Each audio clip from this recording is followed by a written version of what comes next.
বাড়িতে নর্মাল খিচুড়ি বানানোর জন্য।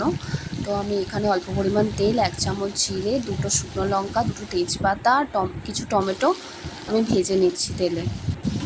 তো এখানে আমি খিচুড়ি বানানোর জন্য জল গরম করতে আগে থেকে বসিয়ে দিয়েছি। আর টমেটোটা প্রায় ভাজা ভাজা হয়ে গেছে। তো আমি এর ওপরে আমি কিছু পেঁয়াজ দিয়ে দেব।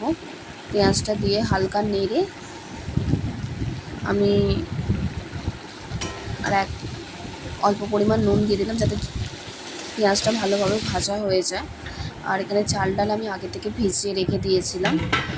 তো চাল ডালটা আমি এবার গরম জলের মধ্যে তুলে দেব।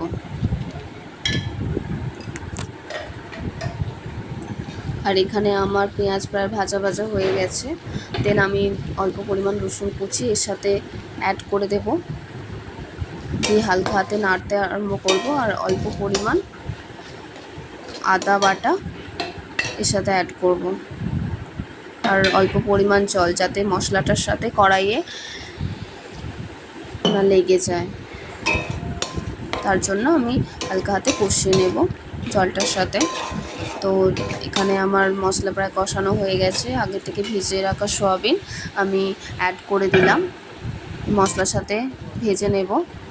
আর আগে থেকে কেটে রাখা আলু আমি দিয়ে দিলাম। আলুটা আগে থেকে আমি ভাজিনি, কারণ অল্প পরিমাণ আলু ছিল, তাই আমি মশলার সাথে একসাথে ভেজে নিলাম আলুটাকে। আস্তে আস্তে আপনি আলুটার সাথে মশলাটা কষতে থাকবেন। তারপর 1 চামচ হলুদ গুঁড়ো আর স্বাদ মতো লঙ্কা দেবেন, আমি 2 চামচ দিয়েছি এখানে। আর অল্প পরিমাণ জল দিয়ে আমি মশলাটাকে নাড়তে আরম্ভ করলাম, নাড়তে থাকলাম। তো তারপর 1 চামচ জিরে, 1 চামচ ধনে, আর অল্প পরিমাণ গরম মশলার গুঁড়ো, আর অল্প পরিমাণ হিংটা আপনারা দিতেও পারেন, না দিতেও পারেন। তো অল্প পরিমাণ জল দিয়ে আমি মশলাটাকে ভালোভাবে কষিয়ে নেব। আর এখানে প্রায় আমার জল ফুটতে আরম্ভ করে দিয়েছে, চাল ডালটাও প্রায় অর্ধেক সেদ্ধ হয়ে গেছে।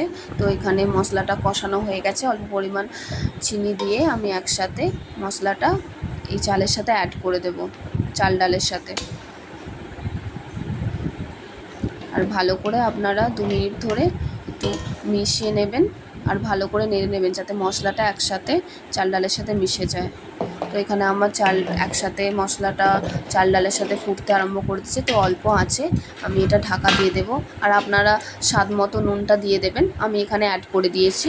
তো এখানে আমার খিচুড়ি ডান প্রায়, আপনারা ট্রাই করে দেখতে পারেন।